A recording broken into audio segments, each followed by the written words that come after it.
நாம் வாழ்ந்த பெற்றோர்கள் என்ன, நேற்று நாம் இருந்த பெற்றோர்கள் இன்னைக்கு இன்று நமக்கு நிறைய கடமைகள் இருக்கு. எதுக்கு?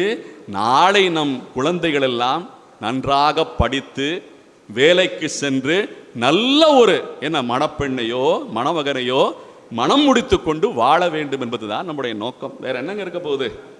நேற்று நம்ம நல்லா இருந்தோம், இன்னைக்கு நம்ம நல்லா இருக்கோம், நம்ம பசங்க நல்லா இருக்கணுமா இல்லையா? அதுக்குண்டான போராட்டத்தை நடந்துகிட்டு இருக்கு இன்னைக்கு.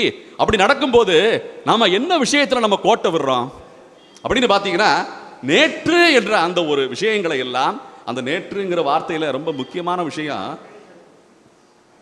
அதுல முந்தா நேற்றும் அடங்கி இருக்கு, அதுக்கு முந்தின நாளும் அடங்கி இருக்குன்னு சொல்லும் போது, இந்த காலம் என்ற தத்துவம் அதை நம்ம துவாரகநாத ஐயா சொல்லிக்கிட்டு இருந்தாரு.